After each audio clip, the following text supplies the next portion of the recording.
Hari ini saya akan khotbah tentang kesalahan yang berulang. Repeating mistakes. Amsal 26 ayat 11 berkata, seperti anjing kembali ke muntahnya, demikianlah orang bebal yang mengulangi kebodohannya. Orang bebal adalah orang yang tidak pernah belajar dari kesalahannya. Selalu bikin salah terus. Ada peribahasa yang berkata, keledai tidak akan jatuh ke dalam lubang yang sama untuk kedua kalinya. Artinya apa? Keledai itu melambangkan binatang yang dungu. Binatang yang dungu saja nggak bakal jatuh ke lubang yang sama 2 kali. Seharusnya manusia itu lebih pandai dari keledai dan nggak perlu mengulangi kesalahan 2 kali. Katakan amin. Kenapa sih orang itu mengulang kesalahan yang sama? Yang pertama kita akan bahas. Orang bebal itu gini. Udah tahu salah tapi masih buat juga. Orang tuh kalau bikin salah jangan dipikir dia gak tahu itu salah. Dia tahu itu salah tapi dia masih buat juga. Itu bebal. Amsal 14 ayat 8 kita baca sama-sama. Mengerti jalannya sendiri adalah hikmat orang cerdik. Tetapi orang bebal ditipu oleh kebodohannya. Saya ingin bahas yang pertama gini. Orang yang sadar akan kelemahannya tapi tidak menghindarinya adalah kebodohan. Setiap kita masing-masing ini gak boleh naif. Kita harus menyadari apa yang jadi kelemahan kita. Orang yang bebal, dia ngerti kelemahannya, tapi dia tidak menghindarinya. Orang yang jatuh dalam perselingkuhan, sampai berkali-kali istrinya ampuni, suaminya ampuni, dia buat lagi. Bukanlah gak sadar bahwa itu kelemahan dia. Harusnya kalau dia sadar dia punya kelemahan itu, dia harusnya jaga diri. Jangan bikin celah. Bikin celah tuh kayak gimana? Udah tahu, udah punya istri atau suami tapi masih deket-deket sama orang lain. Saya lihat di depan mata saya. Udah punya istri, udah punya suami tapi kalau pulang pergi kerja sama-sama. Saya bukan orang yang kolot ya. Bonceng-boncengan kalau bukan suami istri sendiri lama-lama bisa kesetrum. Enggak, jangankan naik motor. Naik mobil deh. Kalau naik motor kan lebih bahaya ya. Dia pura-pura ngerem mendadak. Aduh sedap. Tapi yang naik mobil aja berdua itu lama-lama tuh bisa kesetrum. Yang pernah ngalami dalam hati aja. Supaya pasangannya gak marah ya. Udah tahu punya istri atau suami kemana-mana sama-sama sama orang lain. Alasannya pelayanan. Rajin WA-an dari mulai selamat tidur sampai selamat pagi. From morning till night. Yang ajaib gini, saya sama Pastor Jojo konselingin orang. Suaminya gak tahu apa-apa tentang apa yang dia kerjain. Tapi orang lain lebih ngerti hidupnya. Kenapa? Kalau sama suami speechless, kalau sama orang lain rajin cerita. Ini bahaya ya. Tahu nggak itu kelemahan? Tahu. Tapi kenapa masih dilakukan? Bebal. Jatuh 1 kali, kita ngerti. Tapi kalau sampai berkali-kali, itu namanya hobi. Orang yang udah tahu keputusan yang diambil salah, tapi masih maksa juga, itu kebodohan. Contoh, sudah tahu kalau hutang pinjol itu bunganya mencekik. Tahu nggak? Saya mau ngecek doang. Jemaat Impact Community Indonesia tahu nggak kalau hutang pinjol itu bunganya mencekik? Oh cuma sedikit, saya ragu-ragu. Jangan tidur, jangan pura-pura blow on. Jemaat ICI tahu nggak kalau hutang pinjol itu bunganya mencekik? Awas ngutang ya. Kalau Anda tidak mau jadi orang bebal, udah tahu utang pinjol itu bunga mencekik. Ngegulung hutang dari 5 juta bisa 50 juta. Tapi masih pinjem juga gak? Coba ngelirik orang yang masih suka pinjol. Gue udah bilangin, emang bebel lu gitu kan. Amsal 14 ayat 24. Baca sama-sama. Mahkota orang bijak adalah kepintarannya. Tajuk orang bebal adalah kebodohannya. Udah tahu itu tuh masalah, masih dibikin juga.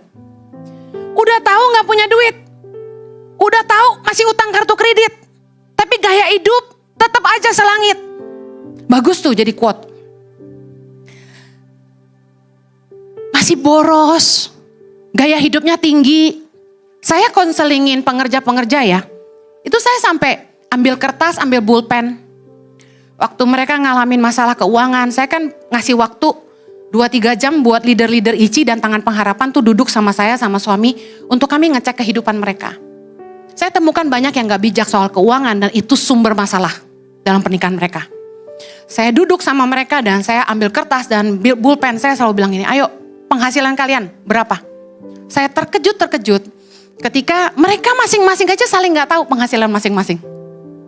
Wow, di mana hartamu berada, di situ hatimu berada. Gak heran hatinya gak menyatu karena duitnya gak jadi satu. Saya hitungin penghasilan mereka, lalu saya mulai tanya, ayo pengeluaran kamu apa aja? Baru mikir, ini, itu. Terus saya kasih lihat, pengeluaran kamu tiap bulan udah minus. Udah tahu belum minus? Diem mereka. Gak heran kamu utang terus. Hutangnya numpuk. Katakan sampai puluhan atau ratusan juta. Orang mau bantu juga mikir. Buat kehidupan kamu aja minus, gimana kita bantu kamu? Kamu gak bakal bisa balikin uang kita. Paham ya? Jadi langkah awal yang Anda perlu lakukan adalah hitung-hitung pendapatan dan pengeluaran. Jangan lebih besar pasak daripada tiang. Udah deh, ngirit aja. Saya gak pakai baju branded, saya gak beli-beli tas branded, tapi saya ini bisa nyicil rumah buat keluarga. Ngapain bangga-bangga punya tas branded nenteng kemana-mana, pakai sepatu bermerek, pakai jam tangan mahal-mahal, tapi lu gak punya rumah, ngontrak dan tinggal sama mertua. Saya ngomong gini karena saya ngidupin. Dari umur belasan tahun, saya nabung. Saya nikah sama Jojo, masih tunangan, kita udah nyicil rumah. Sampai hari ini kita masih nyicil rumah, belum merdeka. Tapi paling enggak kita punya rumah, bos. Kita gak ngontrak, bos. Memang gue gak punya apa-apa yang branded. Mobil juga sederhana. Tapi gue gak utang sama siapa-siapa. Anak gue bisa makan yang sehat. Hidup kita bisa nikmat. Ada amin? Buat apa tiap hari beliin anak-anak kamu frozen nugget? Beliin junk food. Anak-anak suruh makan yang mie instan. Demi ngirit. Gak pernah diajak makan mewah. Mau beli laptop mahalan dikit gak ada duit. Tapi bela-belain nyicil kartu kredit buat beli tas branded. Nggak masuk akal. Bertobat nih yang gaya hidupnya boros. Kalau Anda berlebih, monggo. Kalau perlu bagi-bagi. Orang bebal, tahu itu salah tapi masih dilakukan. Contohnya apa? Saya kasih tahu, orang yang suka judi, suka mabok, suka ngedrak, suka main perempuan. Itu tahu nggak itu merusak hidup dia? Yang suka ngerokok, nge-vape itu tahu nggak itu nggak bagus buat paru-parunya? Tahu kan? Masih dilakukan nggak? Kita udah tahu kalau kita nggak jaga makan, kita nggak mau olahraga, ujungnya cuma satu, obesitas dan tidak sehat. Tapi tetap jaga makan nggak? Tetap makan seenaknya nggak? Tetap. Kita udah tahu nggak baik, kita tetap buat. Soalnya makanan terlalu enak, Ibu Heni. Saya aminkan. Tapi kuncinya gini, jangan banyak-banyak, dikit-dikit aja. Saya sama suami dari dulu, dari sejak nikah, kami selalu makan di rumah. Kami terhitung makan di luar. Sekali dalam seminggu kami ajak anak-anak kami makan di luar. Kalau nggak karena meeting sama orang, kami nggak pernah spend money untuk makan di restoran. Kami makan sehat di rumah. Lebih ngirit dan lebih sehat. Kita bisa atur minyaknya, kita nggak pakai micin. Kenapa lebih suka makan di luar? Karena masih jomblo Bu Heni. Kalau masak ribet. I agree, tapi choose yang healthy. Jangan asal murah, karena kesehatanmu jauh lebih berharga. Katakan kanan kirimu, jangan asal murah, karena kesehatanmu lebih berharga. Banyak gak makanan sehat yang murah? Banyak. Pilih yang baik. Jangan goreng-gorengan terus. Jangan yang banyak micin. Anak micin angkat tangan. Katakan kanan kirimu, dilarang bodoh. Oke, yang kedua. Tadi yang pertama, mengapa orang mengulangi kesalahannya? Karena mereka tahu sebenarnya itu salah, masih mereka lakukan. Yang kedua, mengapa orang mengulang kesalahan yang sama? Karena punya the same pattern behavior. Punya pola kebiasaan yang sama. Contoh, Orang bebal itu selalu mengulangi kesalahannya karena apa? Karena cara kerjanya sama. Gak ada peningkatan, gak ada perubahan. Amsal 1 ayat 32 bilang gini. Sebab orang yang tak berpengalaman akan dibunuh oleh keengganannya. Dan orang bebal akan diminasakan oleh kelalaiannya. Orang bebal di sini gini. Dia sering mengulang kesalahan di kerjaan karena dia malas. Dia selalu ngegampangin. Kalau kerja nggak excellent, kerjanya ngasal-asalan. Dan sering lalai. Contoh, menghilangkan aset perusahaan atau merusak aset perusahaan karena lalai, tapi nggak tanggung jawab gitu. Enteng banget. Bu, maaf ya, kemarin laptop kantor saya bawa pulang, terus anak saya pencet-pencet, terus jatuh, terus rusak deh. Terus what do you expect? Kan pendeta nggak boleh marah ya kan? Nah, kalau di Ibu Heni beda. Khotbah aja udah marah-marah, berarti boleh marah ya gitu ya. Enggak. Saya cuma lihat gini, jangan memanfaatkan kebaikan atasan. Jadi orang itu harus tanggung jawab. Nanti lepas dari itu, Tuhan jamah hati atasanmu, bermurah hati sama kamu, itu urusan Tuhan. Tapi bagian kamu harus tanggung jawab. Mau gak punya pegawai yang suka ngerusakin barang? Gak tanggung jawab. Kalau hilang bilang hilang tapi bangkainya gak balik misalnya. Rusak, bangkai gak balik. Hilang bilang hilang. Mau gak? Gak ada yang mau. Tapi saya temukan begini. Orang yang bebel itu kayak gak punya rasa bersalah gitu loh. Minjem barang dari temen. Tempo hari gue pinjemin lu jepitan gue kemana ya? Hilang. Masih ada lagi gak? Gue pinjem dong. Kacau. But it happens to many people. Kayak bebal banget. Kayak hatinya tuh gak punya perasaan gitu loh. Gak mati rasa gitu. Gak ada rasa tanggung jawab. Kemarin ada yang saya dengar katanya. Dia bawa pulang laptop kantor. Di kos-kosannya kebanjiran. Laptopnya kerendam. Saya bilang gini. Siapa yang meletakkan laptop di lantai? Laptop itu tempatnya di mana? Di meja. Alasannya di kos-kosannya gak punya meja belajar. Salah perusahaan apa salah dia? Siapa nyari tempat kos tanpa meja? Gak mampu. Kenapa gak taruh di ranjang? Katakan ranjangnya juga kerendam, pasti gak separah itu. Setuju? Ternyata ada meja rias. Kenapa gak taruh di meja rias? Orang itu akan bikin 1001 alasan kalau dia gak tanggung jawab. Saya ingetin jemaat Ici, kalau Anda mau diberkati, jadilah orang yang bertanggung jawab. Jangan bebal, jangan lalai. Ada orang yang kerja tuh udah rutin. Dari Senin sampai Sabtu, udah tahu job desk-nya apa, udah tahu. Tapi biasanya orang bebal tuh gini, gampang lah. Saya pergi ke Kupang. Ada hotel yang baru dibangun sama anak Tuhan di sana. Saya pengen memberkati, saya tinggal di hotel itu. Apa yang terjadi? Hari pertama doang tuh hotel buka, bersih. Hari berikutnya, Anda tahu kalau di shower ujung-ujung tuh bisa lumut-lumut. Ijo-ijo lah, lantainya putih-putih karena sabun, paham kan ya? Masa hotel bintang 4 kayak begitu? Saya bilang, sayang sekali ya. Kenapa orang tuh gak bisa excellent gitu? Kamu toh udah buang tenaga nyuci kamar mandi. Kenapa gak nyuci yang bener aja sekalian? Either kamu main-main atau kamu serius, kamu sama-sama keluar tenaga. Tapi upahnya beda. Amen. Kalau dia yang paling excellent dalam mencuci kamar mandi, saya percaya owner daripada hotel itu akan mempercayakan dia untuk memeriksa pekerjaan semua karyawan. Kita akan pilih yang paling excellent untuk jadi pemimpin. Amen. Kalau kerja tuh jangan setengah-setengah. Kalau Anda lihat, wah ini kurang bagus ya, tinggalin aja. Contoh. Kemarin kami ada acara, LDR. Love, Dating, and Relationship. Di situ ada Q&A bersama Kak Heni. Ingat ya, Kak Heni. Nah, kita ngaturin dekorasi. Nah, karena saya nggak tahu bahwa panitia itu udah ngatur dekorasi, karena biasanya kan dekor mereka selalu tanya saya. Nah, saya bilang, pakai balon aja deh. Namanya juga acara anak muda gitu kan. Warnanya apa Bu? Ya kalau Valentine mah apalagi kalau bukan pink ungu gitu kan. Ya udah kita bikin pink ungu, campur ungu tua, siap. Panggil lah tukang balon, bikin, bagus kan, keren kan? Di Ifgen. Sore-sore jam 2-an gitu saya dikasih foto.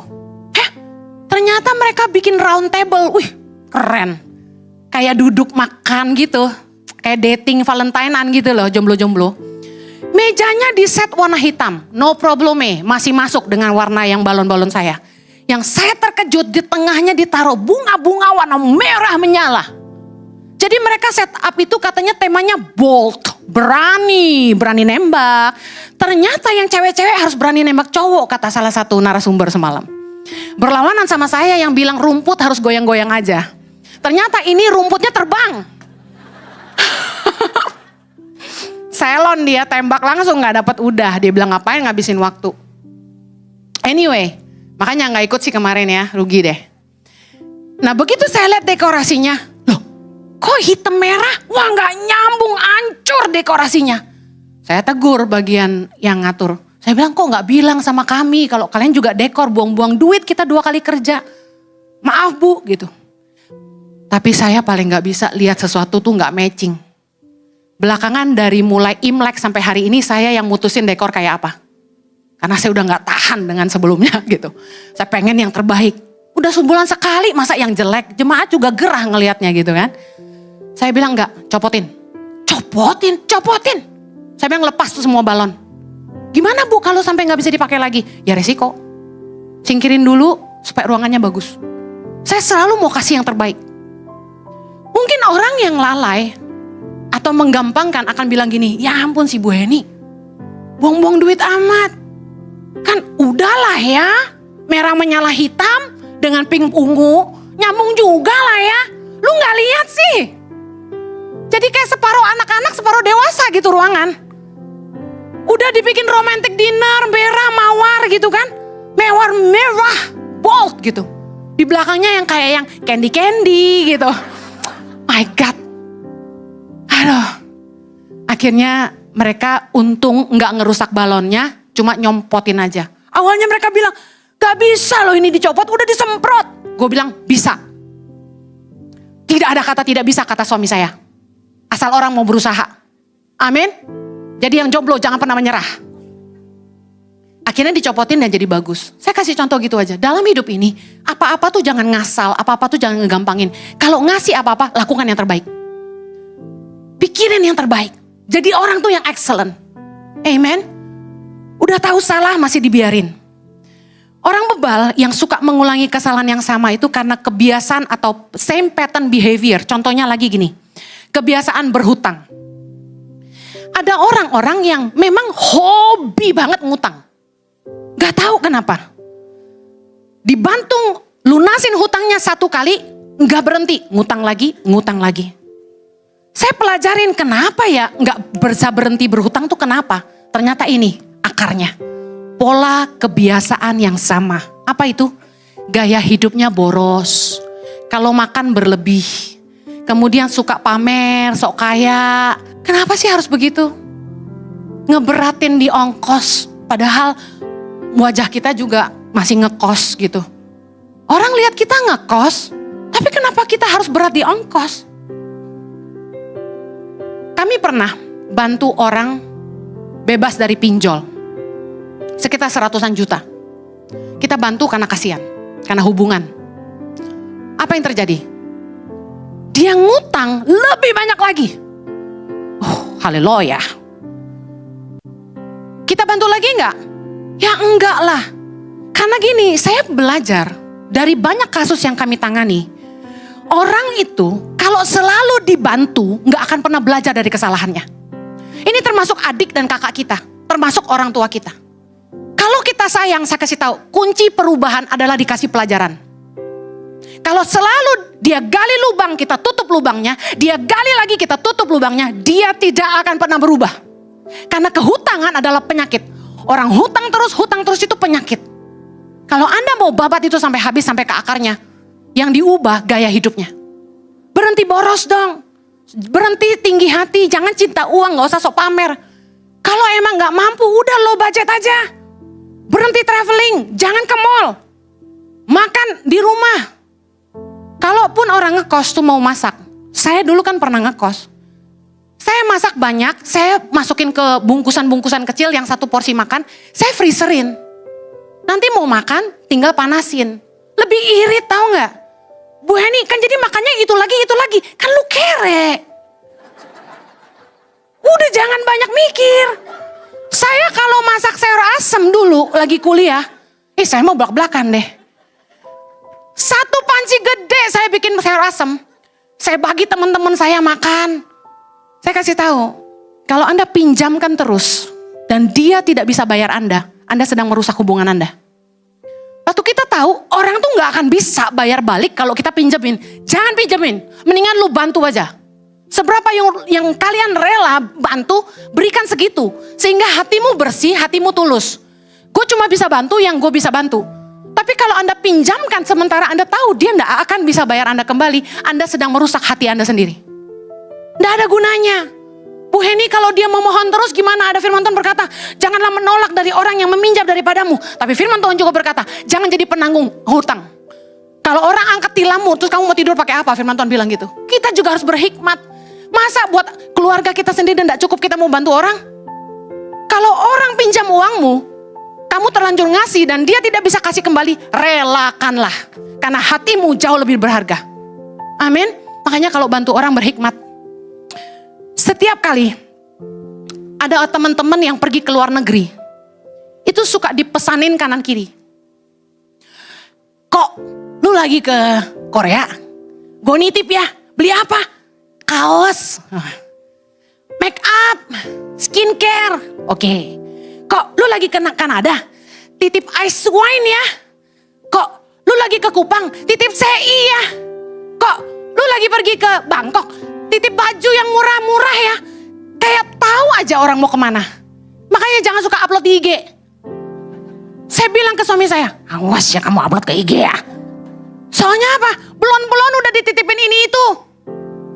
Saya kasih tahu. Ada orang-orang di dunia ini yang super aji mumpung. Tapi kemudian orang yang dititipin sungkan nolak. Kalau saya sih tegas, gak bisa. Gue sekali-kalinya pergi, gue juga mau belanja. Bawaan gue banyak, jemaat segini banyak. Pengerja segitu banyak. Bawain oleh-olehnya berat. Ada yang cerita ke saya, Bu, dia tuh kalau saya kemana-mana selalu nitip Bu. Tapi gak pernah ganti. Gitu. Saya bilang gini, dia mau ganti kamu juga sungkan kan? Iya. Ya makanya jangan mau dititipin. Tegas, sorry gak bisa. Daripada lu sakit hati lu ngomong kemana-mana, gue bilang. Saya kasih tahu, waktu ada orang-orang yang aji mumpung, Anda harus tegas. Karena apa? Anda harus melindungi diri Anda dari dimanfaatkan orang. Dan Anda berhak bangun batasan. Apa yang iya, apa yang tidak, itu terserah Anda. Ada amin? Dan yang paling penting ini, kita perlu ngedidik orang-orang yang suka aji mumpung. Perlu banget gak? Mental aji mumpung harus dibabat dari jemaat ini. Kita harus hidup jadi berkat. Gak boleh memanfaatkan kebaikan orang. Amin. Orang kalau tanya saya, Bu Heni saya mau ke Jepang titip apa? Gak usah Bu, saya titip ibu pulang dengan selamat. Biarpun dia tetap bawain saya sesuatu, saya gak pernah ngarep. Dengar. Mari, jangan lagi biarkan the same pattern behavior menghancurkan hidupmu. Kebiasaan berhutang, kebiasaan malas. Semua kebiasaan-kebiasaan yang buruk harus dibuang. Kebiasaan main perempuan, kebiasaan nonton film porno, kebiasaan nge-vape. Saya kasih tahu. Sayangi dirimu. Amin. Jangan bikin kesalahan yang sama. Yang terakhir. Kalau Anda nggak mau terjebak melakukan kesalahan yang sama terus menerus. Yang Anda harus lakukan adalah gini. Jangan pangkas daun, pangkas akar. Cabut akarnya. Saya ulangi. Jangan pangkas daun tapi cabut akarnya. Artinya apa? Jangan fokus, sibuk menyelesaikan persoalan-persoalan yang ada di permukaan. Yang Anda harus cari akar masalahnya. Yang pertama, coba evaluasi kegagalanmu dan kesalahan yang pernah Anda lakukan. Karena kalau kita tidak pernah mengevaluasi kegagalan kita, kita akan cenderung mengulanginya lagi. Orang bebal adalah orang yang tidak pernah mengevaluasi kesalahannya, makanya terus dia mengulang. Amsal 1 ayat 22, berapa lama lagi, hai orang yang tak berpengalaman, kamu masih cinta kepada keadaanmu itu. Pencemooh masih gemar dengan cemooh dan orang bebal benci kepada pengetahuan. Coba introspeksi diri. Jadi pinter sedikit. Apa sih arti dari introspeksi? Kita lihat ya. Peninjauan atau koreksi terhadap diri sendiri. Dari perbuatan, sikap, kelemahan, kesalahan dan sebagainya. Coba evaluasi kegagalanmu. Pola kebiasaan apa yang selalu berulang? Contoh, kok pacaran putus terus? Standarnya berulang gak? Kacamata yang kamu pakai sama gak? Orang itu kenapa pacaran selalu gagal? Karena dia pakai caranya dia. Coba belajar menyerahkan, Tuhan aku percaya jodoh yang terbaik itu dari Tuhan. Menurut ukuran Tuhan. Penolong yang sepadan yang Tuhan sediakan buat aku itu yang terbaik. Jauhkan hatiku dari orang-orang yang bukan dari Tuhan. Supaya aku dapat yang sepadan. Kadang-kadang ukuran kita bukan ukuran Tuhan. Ukuran kita tuh aneh-aneh. Yang belok lah, yang rambutnya panjang, yang jarinya panjang. Awas lu dapat tangan panjang. Segala-gala yang panjang maunya. Jaga hati. Jangan selalu pakai mata tapi pakai doa. Minta yang terbaik dari Tuhan. Saya bersyukur ya Tuhan. Kalau saya tuh pakai doa. Kalau saat itu saya ngeliat keadaan Jojo yang bokek. Gua gak dapet suami yang baik kayak gini hari ini. Suami sebaik ini cari di mana? Meskipun galak tapi dia luar biasa. Saya galak karena dia. Enggak deh. Suamiku tuh baik dan tegas, kata yang tepat. Kalau Jojo tuh enggak tegas, mungkin enggak cocok jadi suami saya. Karena saya enggak suka cowok yang kelemer-kelemer yang, sayang kamu tuh ambilin aku. Iya ma. Sayang kamu jangan begitu. Iya ma, gue enek kayaknya.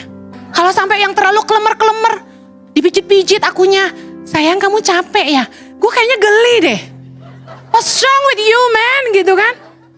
Jojo jangan berubah, udah kayak gini aja galak lah selamanya gak apa-apa. Yang penting bijak hatinya, haleluya. Setia sama istri, amin. Coba evaluasi kebiasaan apakah yang berulang sampai kamu gagal terus. Albert Einstein berkata, insanity is doing the same thing over and over again and expecting different result. Yang artinya, sebuah kegilaan jika Anda melakukan hal yang sama berulang kali tapi mengharapkan hasil yang berbeda. Kalau Anda mengharapkan hasil yang berbeda, caranya harus berbeda. Pendekatannya harus berbeda. Kalau perusahaanmu gak jalan hari ini, apa yang Anda harus lakukan? Evaluasi. Apa yang harus diubah? Reinfrastruktur. Buang pangkas usaha-usaha yang cuma ngabisin dana dan tidak menghasilkan setiap bulannya. Kembangkan yang menjadi sumbermu yang sesungguhnya. Belajar fokus karena fokus kekuatan. Amin. Jangan ini mau, itu mau. Bikin 5 pabrik, bikin 5 usaha. Boncos kamu. Lebih baik bangun 1-2 tapi tajam. Kenceng. Daripada modal habis, duit gak ada. Gaya 5 perusahaan tapi bokek. Buat apa? Dengar. Kita gak boleh lakukan hal yang sama, the same pattern behavior, kalau itu sebuah kegagalan. Ubah. Apa arti insanity? Mengagetkan. Kata Albert Einstein, insanity is doing the same thing over and over again and expecting different results. Insanity artinya extreme foolishness. Kebodohan yang sangat amat bodoh gitu. Jadi kalau Anda gak mau bodoh lagi, evaluasi cara kerjamu, cara kamu running rumah tanggamu, cara kamu ngelola keuanganmu. Salahnya di mana? Ubah itu. Amen.